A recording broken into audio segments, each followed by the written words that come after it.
یہاں سب سے پہلے تو توجہ کیجئے لفظ جہاد پر، جس کے بارے میں ذہنوں میں بڑے مغالطے ہیں۔ پہلا مغالطہ ہمارے ذہن میں یہ بیٹھا ہوا ہے کہ جہاد کے معنی ہے جنگ۔ بڑا مغالطہ، بنیادی مغالطہ، تمام مغالطوں کی اساس اور جڑ اور بنیاد یہی مغالطہ ہے۔ جہاد کے معنی جنگ نہیں ہے، اگرچہ جنگ پر بھی جہاد کا اطلاق ہو جاتا ہے، یہ بالکل دوسری بات ہے۔ قتال یعنی جنگ یہ خاص ہے، اور جہاد یعنی جد و جہد اور کشمکش یا کشاکش یہ عام ہے۔ قتال تو لازماً جہاد ہے، لیکن جہاد لازماً قتال نہیں ہے۔ دوسرا مغالطہ کیا ہے جو پہلے مغالطے کا لازمی نتیجہ ہے کہ جنگ ہمیشہ نہیں ہوتی، اور جنگ جب بھی ہوتی تھی تو جتنے لوگ درکار ہوتے تھے اگر وہ نکل آتے تھے تو باقی سب کی طرف سے وہ ذمہ داری ساقط ہو جاتی تھی۔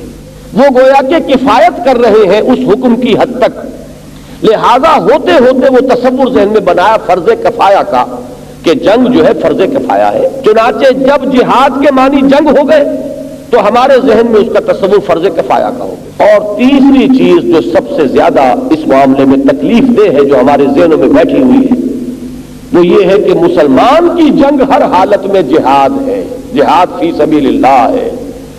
یہ بہت بڑا مغالطہ ہے، اور اسلام کو بدنام کرنے میں اور اس مقدس اصطلاح کو بدنام کرنے میں اس تیسرے مغالطے کا بڑا دخل ہے۔ جن لوگوں کا ایمان صرف منہ کے زبان تک ہے وہ بھی مسلمان تو ہیں، تو مسلمان جو ہے، جو قانوناً مسلمان ہے، وہ ظالم بھی ہو سکتا ہے، وہ چور بھی ہو سکتا ہے، وہ فاسق بھی ہو سکتا ہے، وہ زانی بھی ہو سکتا ہے۔ آپ یہی کریں گے نا کہ چوری کی ہے تو ہاتھ کاٹ دیجئے، زنا کیا ہے تو غیر شادی شدہ ہے تو اس کو آپ 100 کوڑے لگا دیجئے، شادی شدہ ہے تو رجم کر دیجئے، لیکن بہرحال مسلمان تو مسلمان جس طریقے سے انفرادی طور پر فاسق بھی ہو سکتا ہے، فاجر بھی ہو سکتا ہے، ایسے ہی ایک مسلمان قوم ظالم بھی ہو سکتی ہے۔ وہ صرف اپنے غلبے کے لیے دنیا میں جنگ کر سکتی ہے، وہ صرف اپنے اقتدار کے لیے خوریزی کر سکتی ہے، وہ اپنا امپیریلزم پروموٹ کرنے کے لیے خوریزی کر سکتی ہے۔ تو وہ خوریزی جو اپنے اقتدار کے لیے ہو، وہ خوریزی جو بحیثیت قوم اپنے غلبے کے لیے ہو، وہ جہاد فی سبیل اللہ نہیں ہے، بلکہ یہ کہ در حقیقت اس لفظ کو، اس مقدس لفظ کو بدنام کرنے میں جو اصل ایلیمنٹ ہے وہ یہ ہے جو ہماری پوری تاریخ میں نظر آتا ہے۔